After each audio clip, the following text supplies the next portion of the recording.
L'Assemblée générale 2018 d'Interréseau s'est tenue du 2 au 3 mai à l'hôtel des conférences de Ouagadougou. À cette occasion, les membres d'Interréseau ont échangé sur des sujets d'intérêt sur le développement agricole et nutritionnel en Afrique subsaharienne. Quel devenir pour le pastoralisme en Afrique de l'Ouest?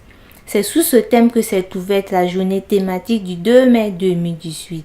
Pour planter le décor, Dr Souley Biogoura a fait une présentation sur l'état des lieux du pastoralisme en Afrique de l'Ouest. C'est à partir des années 70 que les phénomènes de colonisation agricole, les tentatives de déplacement des populations des zones à risque touchées par la désertification a commencé. Et il y a eu même des formes organisées dans certains pays par la Soudan Interior Mission qui a donc transféré des populations, comme on l'a fait en Indonésie, qui a transféré les populations des zones désertiques, des zones qui ont des problèmes, qui sont à risque, vers donc, des zones où il y avait beaucoup plus de terre. Et ce sont ces zones qui ont constitué donc, le nouveau habitat et des colons et des transhumants qui sont arrivés. Mais la pression n'était pas encore très forte et les conflits n'étaient pas aussi importants qu'on le constate aujourd'hui. Cette présentation du Dr Souley Biogoura a permis d'introduire le débat modéré par Dr Cheikh Oumar Ba. Retour sur quelques interventions ici. On sait que le pastoralisme est basé sur la mobilité. C'est inévitable, ça on le sait. Donc il n'y a plus besoin de revenir sur cette débat. Parce que ça on le sait depuis longtemps. On sait aussi que le pastoralisme c'est le meilleur système dans les conditions d'une zone sèche. Des zones sèches qu'on a. C'est le meilleur système, le mieux adapté. Ça aussi on le sait, on n'a pas besoin de revenir sur ce débat-là. Pour moi, le problème foncier lié à ça, je ne sais pas si le pasteur a besoin de l'appropriation des terres ou bien s'il a besoin des droits à l'usage des ressources. Moi, je poserai la question à ce terme. En termes de niveau de satisfaction,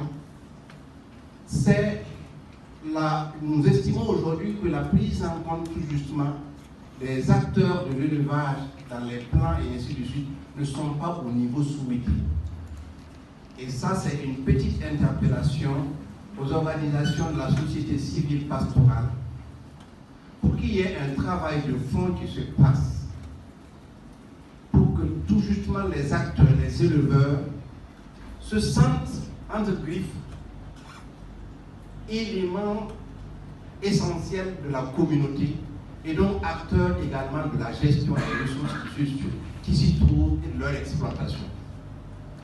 Je dis ça tout simplement parce que il a fallu la deuxième ou la troisième mandature au niveau des conseils municipaux pour qu'on voit des éleveurs accepter d'entrer dans les commissions villageoises de gestion des terroirs.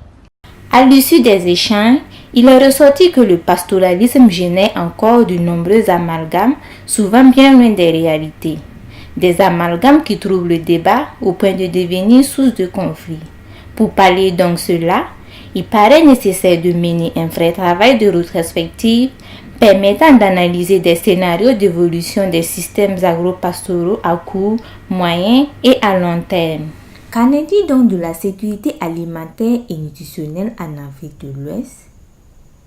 Un regard critique a également été porté sur l'implication croissante du secteur privé dans ce domaine longtemps réservé à la société civile.